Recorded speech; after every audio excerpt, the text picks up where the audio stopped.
my car fixed yet? It's the Studebaker. Yeah, you know, the one with the little doggy in the window that goes...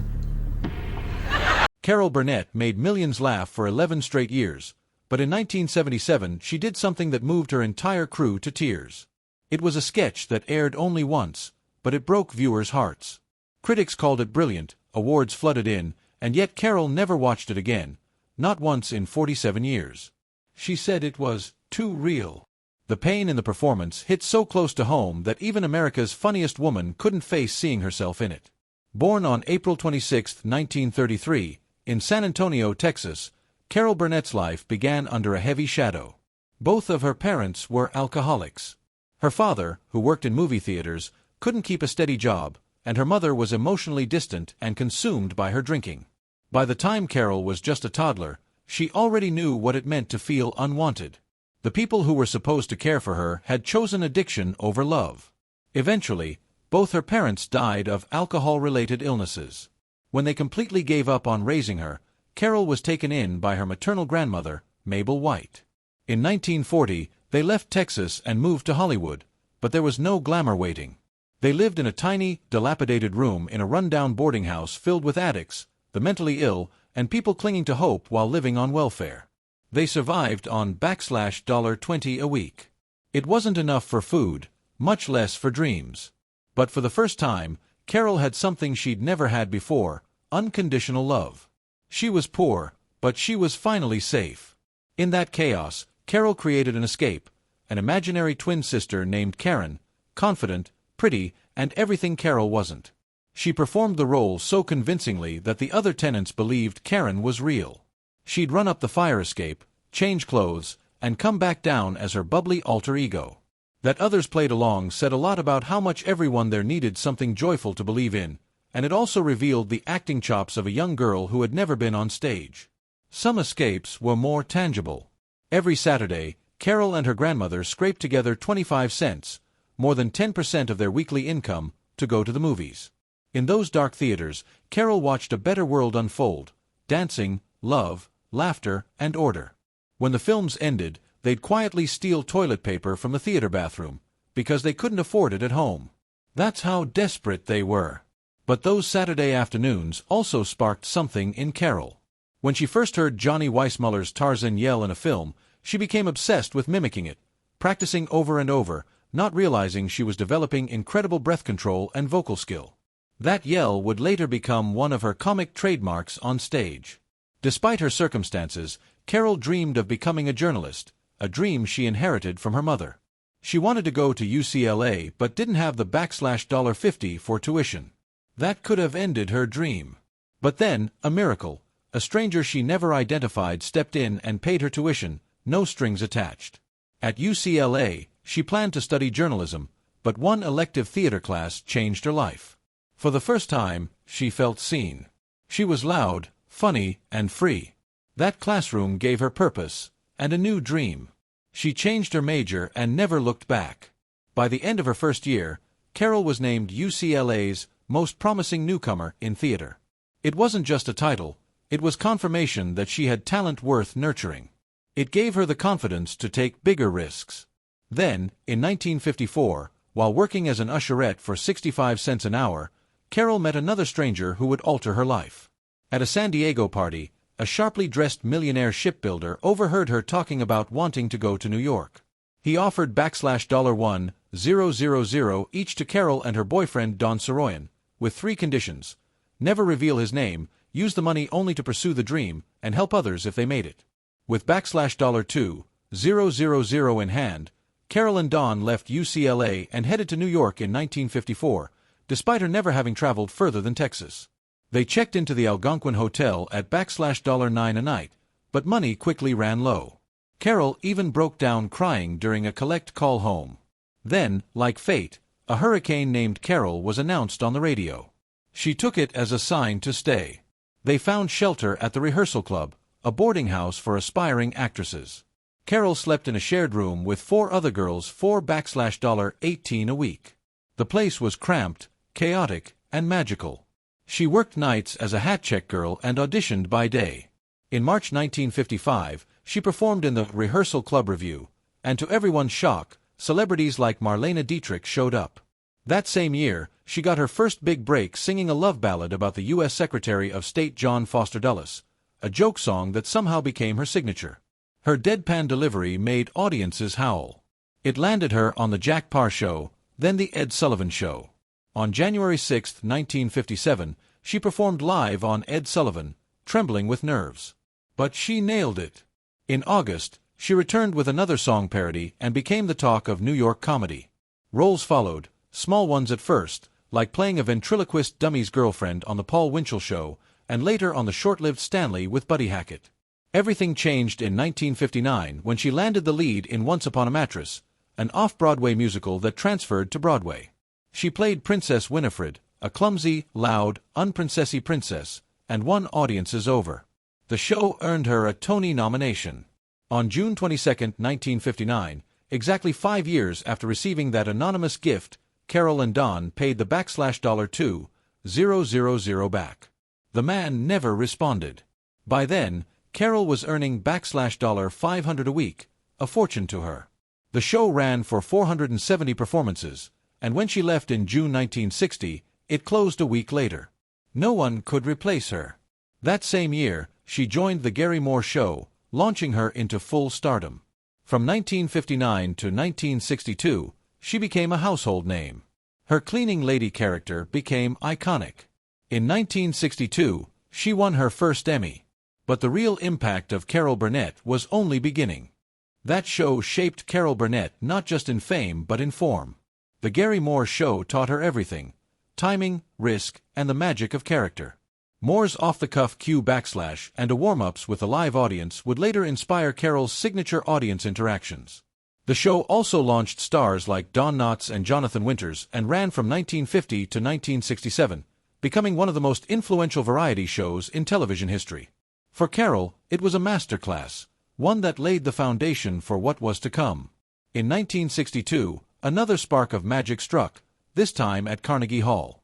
Carol wanted to do a television special with Julie Andrews, but CBS executives hesitated. They claimed Julie wasn't famous enough and that Carol, already on TV weekly, didn't need a special. Then one night, after a promotional event, the two executives, Michael Dann and Oscar Katz, witnessed Carol struggling to find a taxi. She joked that a truck driver would probably give her a ride home. Miraculously, a truck pulled up and offered her a lift. The execs saw it as fate. The special was green-lit. Julie and Carol at Carnegie Hall aired soon after, won 3 major awards including an Emmy and a Rose d'Or, and the soundtrack even charted at number 85. But as big as that was, it still didn't compare to what came next.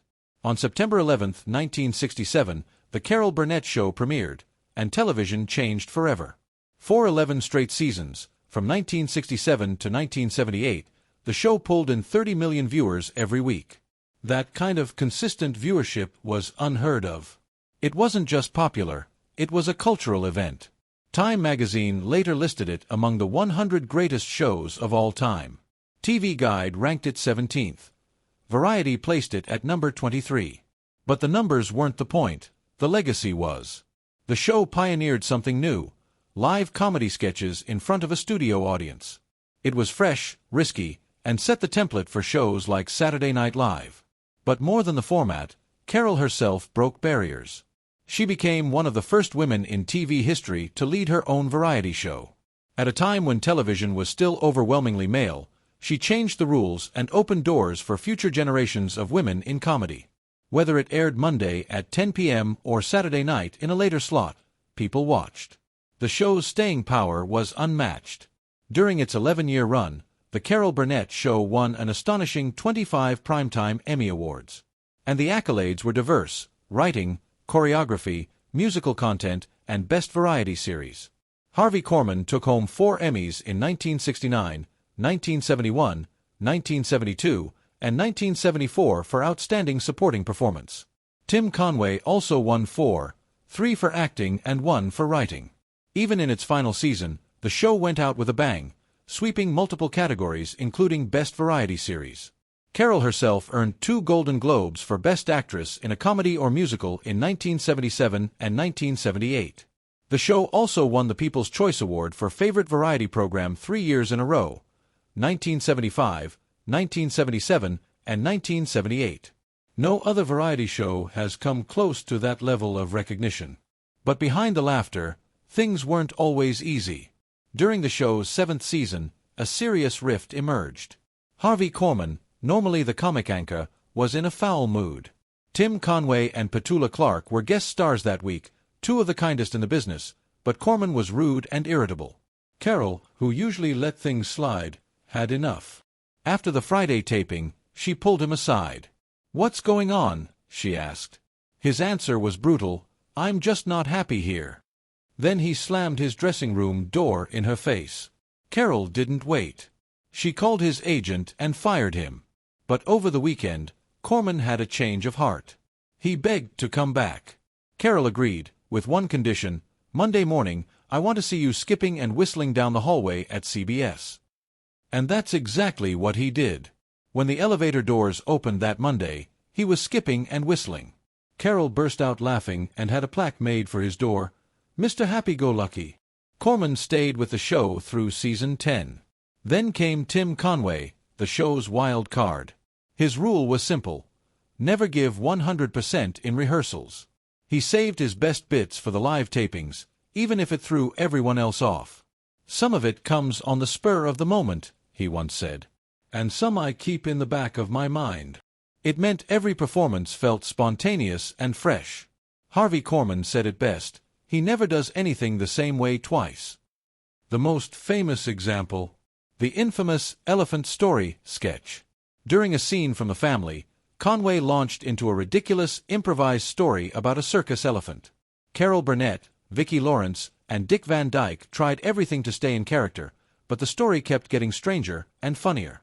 By the end, even Vicki Lawrence broke, snapping back with a killer ad-lib: "Are you sure that little a asterisk asterisk h asterisk asterisk backslash asterisk is through?"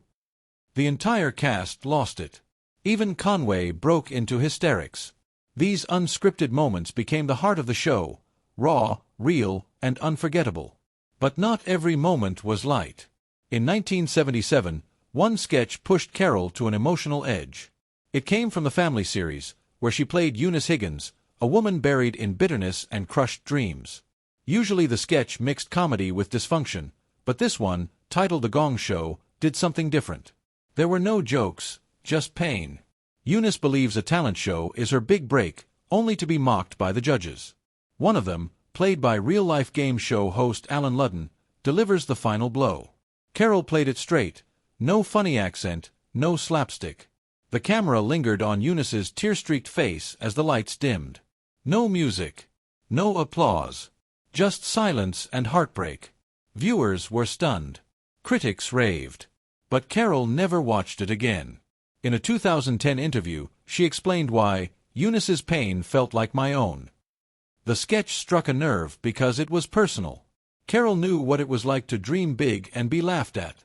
She later told Harper's Bazaar, "I'm glad we did it. But it wasn't what our show was about. We were there to make people forget their troubles, not remind them." Still, the episode left a mark. It led to a 1982 TV movie titled Eunice and a sitcom spin-off, Mama's Family. Carol eventually left the sitcom, unhappy with the direction, but the original sketch remained legendary. Behind the scenes, Carol Burnett's life was filled with heartbreak and hardship that would have broken most people. It began in college, when she met her first husband, Don Saroyan. They married in 1955, both chasing showbiz dreams. Don was from Omaha and had big Broadway ambitions. But after the tragic death of Don's daughter from a previous relationship and the growing pressure of Carol's skyrocketing fame, their marriage began to crack. On Christmas Day 1959, they separated. And soon after, they divorced. In 1962, Don Saroyan began battling depression and alcoholism, struggles that persisted until his death in 1990 at the age of 62. He never reached the stage dreams he once held close. Carol Burnett didn't remain single for long after their split. She soon met Joe Hamilton, a successful television producer with 8 children from a previous marriage. Joe had produced Carol's 1962 Carnegie Hall concert, and they married in 1963. Together, they had 3 daughters, Carrie, Jody, and Erin, and suffered a miscarriage in 1965. With Joe's 8 children and their 3, Their household was always full and lively. Professionally, the two were a powerhouse. Joe won 5 Emmys while producing The Carol Burnett Show. But while their careers flourished, their home life began to fray. In 1976, the National Enquirer published a false story claiming Carol was drunk at a restaurant near Henry Kissinger. The lie hurt deeply, not just because it was untrue, but because Carol had long spoken out against alcoholism. She sued the tabloid for $1.6 million. The case dragged on for 5 years and revealed the recklessness of tabloid journalism, especially since a paid informant had told the publication that Carol wasn't drunk. They ran the story anyway. Carol eventually won, though the final settlement came to around $200,000. For her, it wasn't about money, it was about clearing her name. The lawsuit became a landmark case, changing the way tabloids operated. But the toughest fight Carol faced wasn't in the courtroom, it was at home. In the late 1970s, her daughter Carrie descended into drug addiction. At just 13, Carrie was using cocaine, marijuana, mushrooms, and quaaludes. She later admitted she used drugs to escape the overwhelming shadow of being Carol Burnett's daughter. From 1976 to 1979, Carol watched her child spiral. She sent Carrie to multiple rehab facilities, but nothing seemed to work. At one point, Carrie even ran away from a Texas treatment center. Carol feared she might lose her daughter forever. Eventually, Carrie got sober at 17, but the road there was brutal. Carol had to make the hardest decision of her life to force her daughter into treatment, a choice that temporarily shattered their relationship. Carrie hated her for it, and they didn't speak for over a year. But Carol never gave up. "You have to love them enough to let them hate you," she once said. When Carrie returned, their bond grew stronger than ever. Carrie went on to land a lead role in the TV show Fame, proving her own talent. She and Carol worked together on films and co-wrote a play called Hollywood Arms, based on Carol's life. Tragedy struck again in 2002 when Carrie died from pneumonia caused by lung cancer that had spread to her brain. She was just 38 and never got to see Hollywood Arms open on stage. Carol was devastated but pressed on, saying, "I owed it to Carrie." Her second marriage had already ended by then. In 1984, due to the emotional toll of Carrie's addiction, the weight of their careers, and years of personal strain. Carol and Joe even sent their 2 younger daughters to live in Hawaii so they wouldn't witness their parents falling apart. Despite the divorce, Joe remained close to the family until his death from cancer in 1991. Even after enduring 2 broken marriages and unbearable grief, Carol found love again. In the late 1990s, she met Brian Miller, a musician, while performing in Long Beach. He was 23 years younger, but age didn't matter. They married in 2001. Carol was 68 and Brian was 45. Just 2 months later, Carrie passed away. Brian became Carol's anchor during the darkest chapter of her life, encouraging her to complete Hollywood Arms and standing by her ever since. In the 2020s, Carol faced another family crisis. Her youngest daughter, Erin, was battling a 19-year addiction and unable to care for her son, Dylan. Carol and Brian stepped up, taking legal custody of their grandson. Erin had been to rehab 8 times and spent nearly 240 days institutionalized. In July 2020, she sent suicidal threats to her children, prompting police intervention and a psychiatric hold. Carol filed for legal guardianship of Dylan, and within weeks, the court granted temporary custody to her and Brian. Once again, Carol did what she had always done, protected her family, even when it broke her heart. In a stunning career move, Carol appeared in the final season of Better Call Saul at the age of 89. Her performance as Marion, a sweet but sharp older woman who discovers the truth about Saul Goodman, left critics speechless. In the episode Waterworks, she calmly used Ask Jeeves to investigate Saul's lies. Her soft line, "I trusted you," cut through the tension like a knife. Saul panicked. The suspense reached a boiling point as Marion pressed her life alert button and turned him in. Vince Gilligan, the show's co-creator, later admitted writing a scene where Saul considered killing Carol Burnett's character felt awful, calling her an American treasure. But that was the point. Her quiet strength made it unforgettable. This wasn't the first time Carol defied expectations. In the 1990s, she joined the hit sitcom Mad About You as a guest star. Her role as Teresa brought a new depth to the show and earned her the 1997 Emmy for Outstanding Guest Actress in a Comedy Series. It proved that she wasn't just a sketch comedian, She could shine in modern sitcoms, too. Her performances were natural, heartfelt, and brilliantly funny. She also won the American Comedy Award for her role 2 years in a row, showing that her talent had only grown sharper with time. With 25 Emmy nominations to her name, her place in TV history was firmly secured. In the 2000s, Carol pivoted toward voice acting, bringing her charm to animated films. In 2001, she voiced Mrs. Hammerbotham in The Trumpet of the Swan, alongside Reese Witherspoon and Jason Alexander.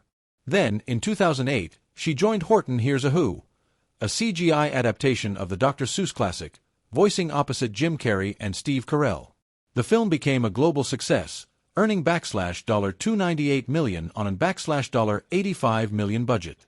Through animation, Carol reached a new generation of children who had never seen The Carol Burnett Show, but still fell in love with her voice, wit, and warmth. Carol's Broadway return in 1999 was like a triumphant homecoming. She starred in Stephen Sondheim's Putting It Together at the Ethel Barrymore Theatre. It ran for 101 performances and 22 previews. Carol played the wife alongside stage legends George Hearn, Ruthie Henshaw, and John Barrowman. Though it had been 3 decades since her last Broadway appearance, she took the stage like she'd never left. The performance was recorded for television and home release, capturing Carol's energy, including a moment where her skirt fell mid-scene and she turned it into a spontaneous joke. Critics had mixed opinions on the show itself, but praised Carol's performance without reservation. She navigated Sondheim's challenging music with ease, proving her unmatched stage presence. Just when it seemed like she had done it all, Carol re-emerged on Apple TV Plus in Palm Royale in 2024.